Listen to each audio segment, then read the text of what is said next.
Hello student, मेरा नाम उत्तम महातो है। मैं झिलिंगौर हाई स्कूल का कंप्यूटर आईसीटी कंप्यूटर टीचर हूँ, झागाटू पुरुलिया। तो आज हम लोग का जो डिस्कशन सब्जेक्ट है वो है माई स्कूल के ऊपर है। तो इससे पहले हम लोग कि आरडीएमएस और डीबीएमएस क्या है उसके लिए जाने, और डीबीएमएस को आरडीएमएस में की और किस तरह कन्वर्ट करते हैं वो भी समझे। अब हम लोग समझेंगे कि हम लोग को जो माइस्क्वेल जैसा जो सॉफ्टवेयर है उसका यूज किस तरह करते हैं। हम लोग देखिए कैसे यूज करते हैं। सपोज मान के चलिए आप एक प्रोग्रामर है, ठीक है, चाहे सी प्रोग्रामिंग हो,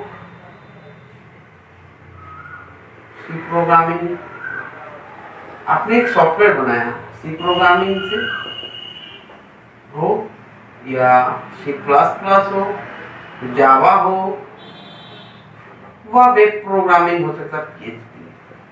ठीक, आपने क्या किया, एक सॉफ्टवेयर बनाया है, ठीक, कोई भी, या तो क्लाइंट साइड के लिए आपने माने इसके थ्रू बनाया तो ये हो गया आपका जो कंप्यूटर में चलेगा वो सॉफ्टवेयर हो गया।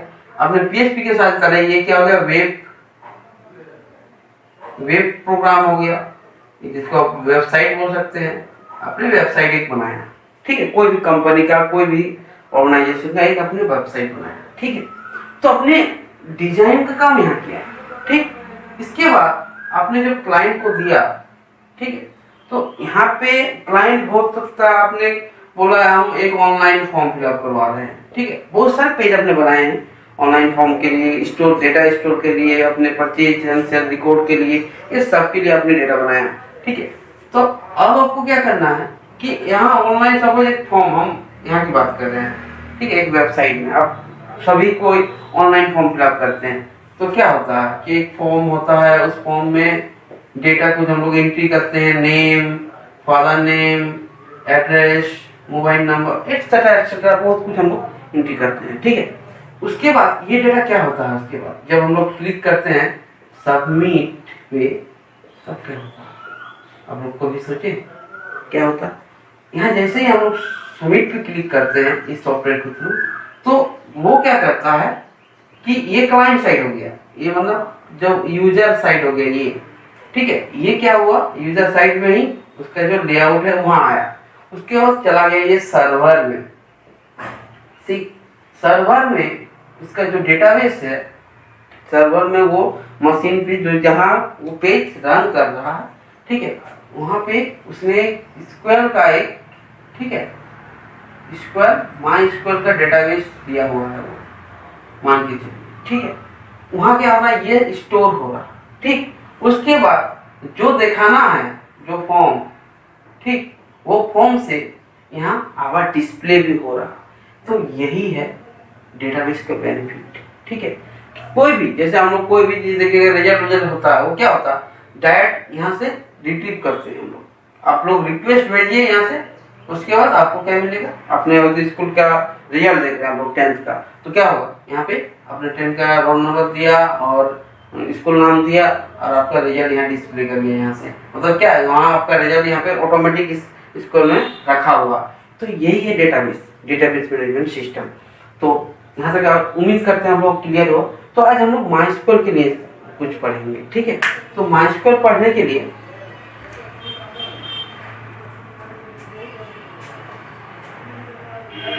हम लोग का जो टॉपिक है वो माइस्क्वेल है।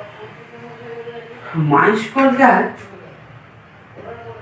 माइस्क्वेल, ठीक है। तो माइस्क्वेल का हम लोग को बेनिफिट तो माइस्क्वेल लिखते हैं, बेनिफिट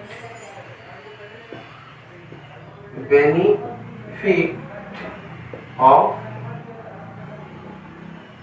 माइस्क्वेल। यहाँ पे फर्स्ट जो बेनिफिट ये है वो है बाई, लोग इसको बोल सकते हैं कि यूज्ड, बेनिफिट की जगह यूज्ड, ठीक। तो पहला क्या है यहाँ पे, डेटा डिफिनेशन हम लोगों को करना पड़ता है, डेटा डिफिनेशन। डेटा हम लोग क्या करता है, डिफिनेशन करते हैं। क्या मतलब, पहले हम लोग को डेटा को क्या करना पड़ेगा, आपको जो काम करना है वो क्या है, डेटा डिफरेंशिएशन का फर्स्ट काम करना पड़ेगा हमको। क्या है डेटा डिफरेंशिएशन? आप कितने टेबल बनाना चाहते हैं, आप कहाँ क्या स्टोर करना चाहते हैं, वो आपको सब कुछ यहाँ पे डेटा डिफरेंशिएशन में आपको रखना पड़ेगा। ठीक है, इमेजिन किसके साथ क्या क्या रिलेशनशिप होता है, मतलब क्या पहला आपको देना होगा कि यहाँ डेटा डिफरेंशिएशन में पहले आपको फर्स्ट स्टेप है क्रिएट टेबल। पहले आपको टेबल बनाना होगा, ठीक है। उसके बाद इंसर्ट वैल्यू करना होगा, ठीक। ये हो गया आपका फर्स्ट काम। वैल्यू इंसर्ट करने के बाद सेकेंड क्या है, आपको क्या करना है, रिलेशनशिप यदि बनाना है कोई टेबल के साथ तो फिर क्या करना होगा, रिलेशनशिप बनाना होगा, रिलेशनशिप बनाना होगा, ठीक। कि हम लोग क्या करेंगे, वैल्यू एक दूसरे से हम लोग शेयरिंग करना सकें, ठीक। ये काम फास्ट है मेरा, ठीक। उसके बाद step use of MySQL as बोल सकते हैं। सेकेंड स्टेप जो होगा मेरा क्या होगा कि डेटा रिट्रीव व एक्सेस लिखिए, डेटा रिट्रीवर ही लिखते हैं, डेटा रिट्रीव करना, ठीक। माने क्या है, जब हम लोग डेटा स्टोर किए फर्स्ट हम लोग क्या है, आप कोई भी डेटा यदि आप बोलिएगा हम पहले डेटा रिट्रीवल का काम करेंगे, ये संभव नहीं है। पहले आपको डेटा स्टोर करना होगा, उसके बाद क्या करना होगा, रिट्रीव करना होगा। तो रिट्रीव करने के लिए क्या होगा, इसमें हम लोग क्या करेंगे, data you can access the data. Second part होगा। थर्ड जो मेरा पार्ट होगा वो क्या होगा, ठीक है, वो होगा डेटा मैनिपुलेशन का। हम इसको मिटा रहे हैं, ठीक है।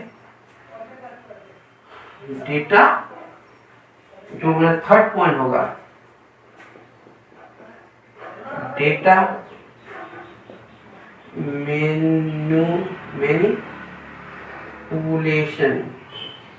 मैनिपुलेशन। डेटा मैनिपुलेशन मतलब क्या होता है, यदि हम टेबल में यहाँ इस स्टेप के अंदर हम क्या करते हैं, मॉडिफिकेशन कर सकते हैं, मॉडिफाई कर सकते हैं, डिलीट कर सकते हैं, ठीक है, डिलीट, ये सब काम डेटा माने मॉडिफाई डिलीट करने का जो काम होगा यहाँ हम लोग करेंगे डेटा मैनिपुलेशन के अंदर। उसके बाद थर्ड पॉइंट हो क्या, एक्सेस कंट्रोल, ठीक। अब अपने डेटाबेस को सिक्योर करने के लिए सिक्योरिटी देना कर चाहते हैं आप, किसी को भी आप ऐड मॉडिफाई करने से पहले आप क्या कर रहे हैं, उसको रिस्ट्रिक्शन कर रहे हैं आप लोग सिक्योरिटी के लिए। ये होगा कि हम यहाँ पे यदि हम सिक्योरिटी अलाउ करेंगे तो ही कोई हमारा डेटा को एक्सेस कर पाएगा। तो ये सब चीज हो रहा है आपका डेटाबेस का यूज, मतलब आप डायरेक्टली आप बोलेगा हम सिक्योरिटी रीजन पहले काम करेंगे, ये नहीं, स्टेप बाय स्टेप काम करना होगा। पहले आपको करना होगा डेटा डिफरेंशिएशन में, डेटा को आपको स्टोर करना सीखना होगा। उसके बाद क्या करेंगे, हम लोग डेटा को वहां से रिट्रीव करेंगे, मतलब हमको डेटा हमको दिखाना, व्यूअर को किस तरह वो दिखाएंगे, क्या क्या हम डिस्प्ले कराना चाहते हैं वो आपको शो कराना होगा। उसके बाद हो सकता है आपको कि डेटा क्या करना पड़ेगा, कि हो सकता है तो आप एंट्री के टाइम मिस्टेक किए हैं तो उसका मॉडिफिकेशन का जरूरत है तो मॉडिफिकेशन कर सकते हैं। उसके बाद हम लोग क्या करेंगे, डेटा एक्सेस का काम करेंगे। तो ये हो गया माइस्क्यूएल का जो बेसिक स्टेप है ये, ठीक है। तो आप लोग थोड़ा सा लिख सकते हैं। उसके बाद हम लोग क्या सीखेंगे आप कि माइस्क्यूएल में जो डेटा टाइप होता है, क्या क्या डेटा टाइप होता है और उसमें क्या क्या स्टोरेज कैपेसिटी होता है, ठीक है।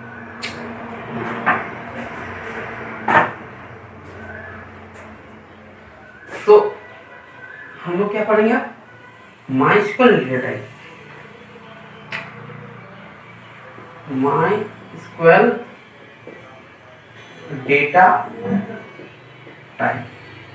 तो MySQL data type first data type होगा यहाँ पे, और नंबर यदि यूज करते हैं तो होगा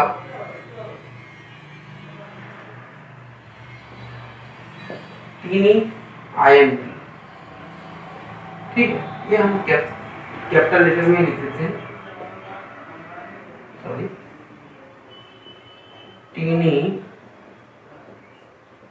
INT, ये इसका फर्स्ट टाइप हो सकता है नंबर के लिए, जो क्या करता है 1 बाइट स्टोर करता है डेटा, ठीक है। 1 बाइट मतलब होता है 8 बीट, मतलब क्या 8 बीट मतलब होता है 2 टू पावर बोल सकते हैं 8, ठीक है। तो इतना डेटा इस जगह में स्टोर होगा, ठीक है। तो हाँ 2 टू पावर जो 8 होता है, तो दो प्रकार से होता है, एक माइनस वैल्यू होगा तो ये होगा, और 2 होगा तो रेंज हम यहाँ लिख देते हैं आपको, यहाँ पे रेंज, जिसका रेंज होता है कि माइनस वैल्यू जो होगा 2 टू पावर ये 2 प्लस वैल्यू होगा ये, मतलब इसको हम यहाँ पे आपको डीपली प्रोसेस समझा देते हैं, इसकी इस वैल्यू को किस तरह निकालिएगा। तो 2 टू पावर मतलब 2 into 2 into 2 into 2 into 2 into 2, 1 2 3 4 5 6, sorry बस 8 होंगे ऊपर में। तो क्या होता है 2 दूनी 4 4 दूनी, हाँ 4 4 दूनी 8 8 दूनी 16 16 दूनी 32 32 दूनी 64, ठीक, 4 4 दूनी, सॉरी 4 दूनी 8 8 दूनी 16 16 दूनी 32 32 दूनी 64 64 दूनी 100, यहाँ पे एक वैल्यू कम होता है 7 होता है, ठीक है। तो ये होता है, ठीक, जो कि माइनस वैल्यू होता है 128, 2 प्लस वैल्यू होगा 127, ठीक है। तो ये होता है उसका टीनी INT, ये रेंज मतलब ये कितना नंबर रख सकता है, 3 डिजिट का जो संख्या होता है 127 तक हम ये वैल्यू स्टोर कर सकता है। इसके बाद आता है स्मॉल INT। ये क्या करता है स्मॉल INT, आपका जो डेटा होता है वो कितना रखता है, स्मॉल INT डेटा जो रखता है वो 2 बाइट रखता है, जो कि क्या होगा 2 टू पावर माइनस में यदि होगा 15 होगा, और 2 टू पावर -1 ये वैल्यू स्टोर करता है। अब हो सकता है इंटीजर जो होती है जिसको हम लोग बोलते हैं INT ओनली फॉर, ठीक, इंटीजर पूरा नहीं लिखते हैं, INT क्या करता है 4 बाइट डेटा रखता है, ठीक, 4 बाइट रखता है, सो कि क्या होता है ये होता है -2 टू पावर 31 इंटू 2 और इंटू नहीं 31 -1 ये वैल्यू स्टोर करता है। उसके बाद बिग INT जो है वो स्टोर करता है 8 बाइट, ठीक है, डेटा रखता है, जो कि होता है 2 की पावर 63 2 टू पावर 63 -1 ये वैल्यू स्टोर करता है। तो इतना सारा मतलब डेटा है जिसमें हम लोग क्या कर सकते हैं कि अपना वैल्यू को स्टोर करने के लिए ये डेटा टाइप यूज करते हैं। जैसे मोबाइल नंबर आपका इसमें स्टोर होगा बिग INT में, क्योंकि उसका जो रेंज होता है वो इसमें आएगा।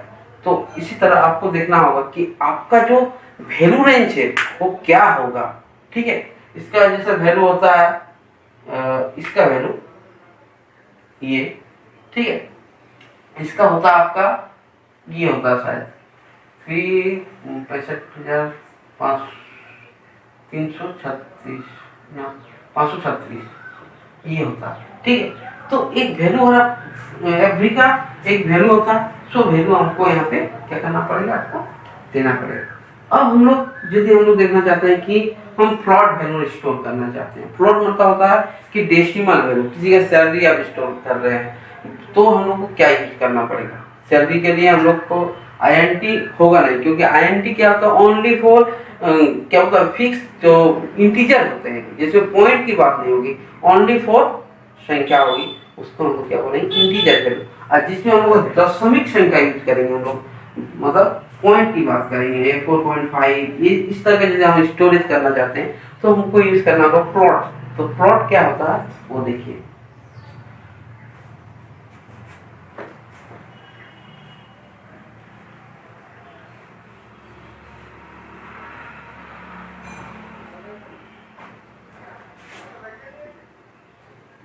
प्लॉट वैल्यू के लिए हम जो स्टोर करेंगे, ठीक है, बात तो आप प्लॉट को क्या बोल सकते हैं यहाँ पे, रियल नंबर, इसको हम लोग बोलते हैं रियल नंबर। तो रियल नंबर स्टोर करने के लिए हम लोग यहाँ पे दो ये है, एक है प्लॉट और दूसरा है डबल। तो ये क्या होता है, प्लॉट जो है वो क्या करता है, 4 बाइट मेमोरी स्टोर करता है, और ये डबल जो है वो करता है 8 बाइट मेमोरी। जो हम अभी जस्ट बोले आप लोगों को सेम होगा यहाँ पे भी कि 2 to power T1 2 to power 31 minus 1, और यहाँ होगा 2 to power 63 into 2 to power 63 minus 1। ये वैल्यू स्टोर करेगा प्लॉट संख्या के लिए। इसके बाद हम लोग जो आते हैं वो है कैरेक्टर के लिए, ठीक है। कैरेक्टर के लिए हम लोग को जो यूज करना पड़ता है वो है, कैरेक्टर के लिए यदि हम कोई अक्षर करते हैं तो यहाँ पे केयर यूज करते हैं, ठीक है। केयर होता है ये भी आपका, जो इसका मैक्सिमम रेंज है ये बाइट में नहीं होता, ये क्या होता है, ये होता है कि आप कैरेक्टर रख सकते हैं 255 कैरेक्टर, 255 कैरेक्टर हम लोग इसमें स्टोर कर सकते हैं। बट क्या होता है, ये जो वैल्यू आप दीजिएगा वो फिक्स्ड हो जाएगा, ये फिक्स वैल्यू स्टोर करता है। आप जैसे सपोज आप लिख दिए केयर 10, तो आप 10 कैरेक्टर ही लिख सकते हैं, उससे ज्यादा आप नहीं बढ़ सकते हैं। यदि आप मिस्टेकली यदि आप 10 से अधिक कैरेक्टर देते हैं तो ये क्या बोलेगा आपको कि आप रॉन्ग एंट्री कर रहे हैं। लेकिन यहीं पे एक और वेरिएबल ये है, इसमें हम यूज करते हैं यहाँ पे क्या, वेरिएबल। वेरिएबल क्या करता है, यहाँ क्या है, ये वेरिएबल है, मतलब क्या, ये चेंजेबल है, आप डायनामिक चेंज हो जाएगा। आप जैसे हो सकते हैं आप रेंज लिख दिए हैं आप 20, लेकिन आप सोच रहे हैं कि 21 कैरेक्टर लिखेंगे तो भी ये सपोर्ट कर जाएगा। इसलिए हम लोग जहाँ ज्यादातर जगह में क्या यूज करते हैं, वेरिएबल, ठीक है। क्लियर हो गया ये डेटा टाइप से, डेटा आशा कर उम्मीद करते हैं हम आपका क्लियर हो गया होगा। अब हम लोग प्रैक्टिकल सेशन में जाएंगे कि माइस्क्वेयर को किस तरह हम लोग स्टार्ट करते हैं। उससे पहले आप लिखिए इसको,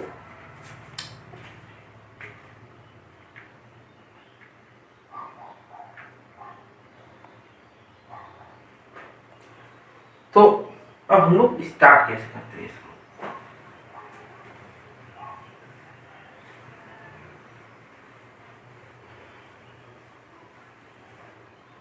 यहाँ पे हम लोग क्या लिखेंगे, स्टार्टिंग माइस्क्वेयर इन लिनक्स उबुंटू, ठीक। तो हम लोग माइस्क्वेयर स्टार्ट कैसे करते हैं उबुंटू में, तो स्टार्ट करने से पहले हम लोग को क्या करना पड़ेगा, ओपन टर्मिनल, आपको क्या करना होगा, टर्मिनल ओपन कर लेना होगा। टर्मिनल ओपन करने के लिए जो स्टेप होता है वो क्या हो सकता है कि आप एप्लीकेशन में जाइएगा, एप्लीकेशन से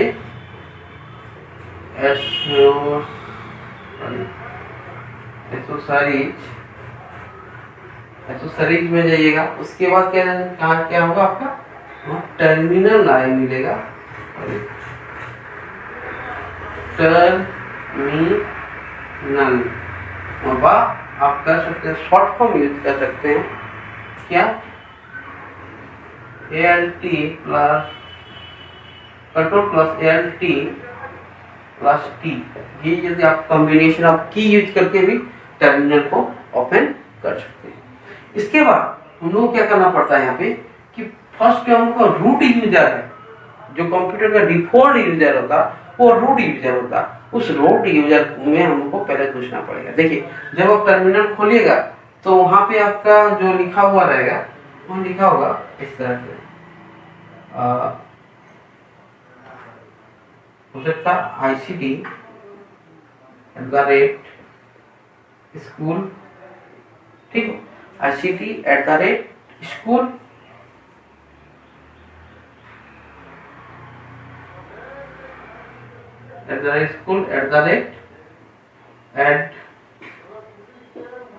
administrator इस तरह लिखा होगा, ठीक है। तो अब यहाँ पे डॉलर साइन होगा तो ये लिखा होगा। इससे हमको क्या करना है, इससे हमको यहाँ पे रूट यूजर चाहिए, रूट यूजर। तो रूट यूजर ओपन करने के लिए हम लोग को जो स्टेप होगा वो क्या होगा, तो इस रूट यूजर जो हम लोग करेंगे कमांड लिखेंगे जो, तो यहाँ पे अब हम लोग टाइप करेंगे, क्या टाइप करेंगे, यहाँ पे टाइप करेंगे sudo, क्या टाइप करेंगे, sudo, ठीक है, sudo स्पेस, ठीक है, सु और क्या जो माइनस होता है इसको टिपेंगे। उसके बाद हम लोग यहाँ पे इंटर जैसे टिपेंगे तो हम लोग का यहाँ पे जो चेंजिंग होगा वो यार ये हो जाएगा root@administrator, ठीक है, ये हो जाएगा। इसके बाद हम लोग को क्या करना होगा, यहाँ पे हम लोग को जो आपका MySQL है उसको कनेक्ट करेंगे। तो ठीक है, तो कनेक्ट करने के लिए क्या स्टेप होगा, तो जैसे ही हम लोग यहाँ पे कनेक्ट करेंगे इसके बाद हम लोग का एक, तो यहाँ पे हम लिख देते हैं आपको कि कनेक्ट, यहाँ पे कनेक्ट MySQL कमांड।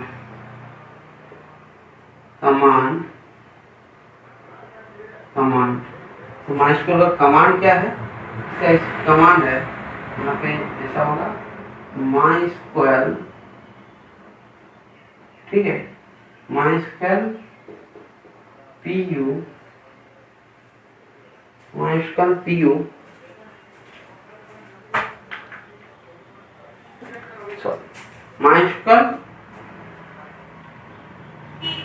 U, ठीक है।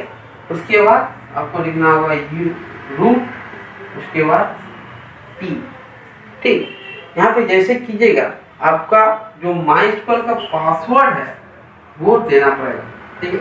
हम यहाँ पे थोड़ा सा मिस्टेक है, यहाँ पे आपको यूजर पासवर्ड यहाँ पे देना पड़ेगा, आपको यूजर पासवर्ड जो है वो यहाँ पे आपको देना पड़ेगा, उसको जो आपका यूजर है उसका पासवर्ड देना पड़ेगा। यहाँ पे आप कनेक्ट जैसी होगा आपको देना पड़ेगा MySQL का जो पासवर्ड है, ठीक है, MySQL पासवर्ड एंट्री करना होगा वो, ठीक है। जैसा हम लोग का स्कूल वाला में जो है वो क्या होता है, एडमिन @123 ये हम लोग पासवर्ड देते हैं। अब वहाँ क्या है आप देखिएगा कि आपका जो इंस्टॉलेशन है वो सर आपको बताएंगे कि यहाँ का MySQL का पासवर्ड क्या है, ठीक है। जैसे हम लोग यहाँ उसके बाद क्लियर इंटर होगा तो हम लोग का यहाँ पे एक इस तरह का बॉक्स आ जाएगा, यहाँ पे MySQL लिखा हुआ आएगा, इस तरह आ जाएगा। तो ये क्या बहुत सारा लिखा हुआ रहेगा और ये हो गया आपका MySQL से आप कनेक्ट हो चुके हैं। अब हम लोग को क्या करना होगा, यहाँ हम लोग एक डेटाबेस बनाएंगे। हम बोले थे कि पहले हम लोग को कोई भी काम करें, हम लोग को एक जगह कहीं भी आपको फिक्स होना होगा कि हम क्या करना चाहते हैं, ठीक है। आप यदि यहाँ पे डेटाबेस बनाना चाहते हैं उससे पहले आप यदि नहीं समझते हैं कि आपको क्या करना है तो आप डेटाबेस बना के भी काम नहीं कर सकते। तो आप क्या सपोज करना होगा, अब सपोज मान के चलते हैं हम लोग कि एक स्कूल का हम लोग डेटाबेस बनाएंगे, ठीक है। तो मेरा एक तो क्वेश्चन होगा यहाँ पे, ठीक, क्वेश्चन होगा how to create database in MySQL। MySQL में क्या डेटाबेस कैसे बनाएंगे, तो उसके लिए हम लोग को क्या करना पड़ेगा, यहाँ पे इस जगह लिखना पड़ेगा जो माई स्क्वायर है, माई स्क्वायर, ठीक, क्रिएट लिखेंगे, क्रिएट के बाद डेटाबेस लिखेंगे, डेटाबेस, ठीक है। उसके बाद डेटाबेस नेम लिखेंगे। हम यदि यहाँ पे स्कूल लिखते हैं तो स्कूल का हम नाम लिख लिए कि स्कूल नाम का हम एक डेटाबेस बनाते थे, तो वह हम यहाँ पे हम नेम मेंशन कर दिए कि झिलिंग लहर हाई स्कूल, ठीक है। तो ये क्या बनेगा, इस नाम का डेटाबेस बन जाएगा, ठीक है। लास्ट में हम लोग को यहाँ पे ये देना पड़ेगा सेमीकोलन, और उसके बाद जैसे ही हम लोग इंटर टिपेंगे हम लोग डेटाबेस बन जाएगा। अब हम लोग चेक कैसे करेंगे कि हमने डेटाबेस बना कि नहीं, तो हम लोग यहाँ पे देखेंगे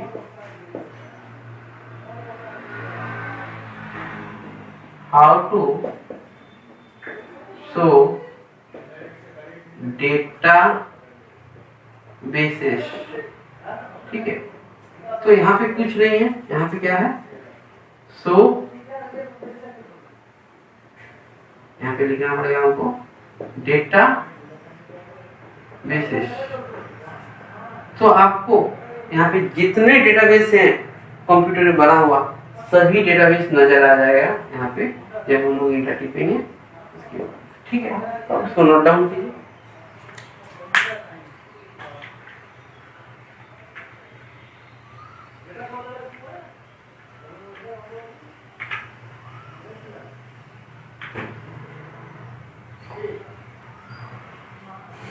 तो इसके बाद हम लोग जो करेंगे यहाँ पे हम दो सोच रहे कि हमको दो टेबल बनाना, तो टेबल बनाने के लिए हमको अब सोचना पड़ेगा, ठीक है। हमने डेटाबेस जो बनाया उसके अंदर हम क्या क्या करना चाहते हैं। मान के चलते हैं हम दो ही डेटाबेस टेबल बनाएंगे। एक डेटाबेस हो गया यहाँ पे क्या है, झिलिंग लहर हाई स्कूल, ये एक डेटाबेस है, ठीक है। इसके अंदर हम दो बनाना चाहते हैं, किसका दो रिकॉर्ड रखना चाहते हैं, एक रखना चाहते हैं स्टूडेंट का रिकॉर्ड, दूसरा रखना चाहते हैं हम जो यहाँ कोर्स नहीं लिखे हैं स्ट्रीम का रिकॉर्ड रखना चाहते हैं, ठीक है। हम दो ही हाई स्कूल है एचएस लेवल का मान करके कि हम क्लास 12 के बच्चे का रिकॉर्ड रखना चाहते हैं कि 11-12 जो बच्चे हैं उनका रिकॉर्ड हम यहाँ रखना चाहते हैं। तो अब हमको दो टेबल बनाना पड़ेगा, दो टेबल के अंदर हमको क्या क्या स्टोर करना है वो भी हमको समझना पड़ेगा, ठीक है। चलिए हम एक यहाँ पे डायग्राम बनाते हैं। यहाँ पे फर्स्ट होगा मेरा क्या स्टोर रखना पड़ेगा, रोल नंबर रखना होगा क्योंकि मेरे लिए प्राइमरी की का काम करेगा। उसके बाद क्लास रखना पड़ेगा, ठीक है। उसके बाद हम क्या रखना होगा, नेम रखना पड़ेगा। उसके फादर नेम भी रख सकते हैं हम लोग, ठीक है। एड्रेस स्टोर करके रखना होगा कॉन्टैक्ट के लिए, ठीक है। इवेंटली मोबाइल नंबर रखना पड़ेगा, उसका डीओ भी रखना पड़ेगा। और क्या रख सकते हैं, इतना उसका पर्सनल डिटेल रख सकते हैं क्या, ये पर्सनल डिटेल हो गया इसका। अब हम लोग एक लास्ट रख सकते हैं कि हम उसको क्या क्या सब्जेक्ट पढ़ रहा वो रख सकते हैं यहाँ। तो यहाँ पे हम लिख दिए कि स्ट्रीम आईडी, ठीक है। इसका जो स्ट्रीम आईडी है मतलब अब वो क्या कोर्स में एडमिशन लिया वो यहाँ पे इंडिकेट कर जाएगा। ये स्ट्रीम आईडी जो कि बनेगी मेरी क्या यहाँ पे, हम यहाँ पे इसको क्या बनाएंगे FK फॉरेन की, और इसको हम क्या बनाएंगे यहाँ पे, इसको बनाएंगे प्राइमरी की, ठीक है। तो अब हम लोग स्ट्रीम टेबल बनाएंगे तो यहाँ पे क्या होगा, ये स्ट्रीम आईडी पहले होगी, स्ट्रीम का कोई आईडी होगा, ये इस टेबल का क्या होगा, ये पीछे प्राइमरी की, ठीक है। ये इसके साथ कनेक्शन लेगा क्योंकि हम बोले हैं डिफिनेशन जब दिए फॉरेन की का कि ये डायरेक्टली क्या करेगा, रेफरेंशियल होगा किससे? दूसरे टेबल के प्राइमरी की से। ठीक है, तो ये स्क्वायर पाथ करेगा उसके बाद। ठीक, अब हम लोग क्या करेंगे, यहाँ स्ट्रीम टाइटल होगा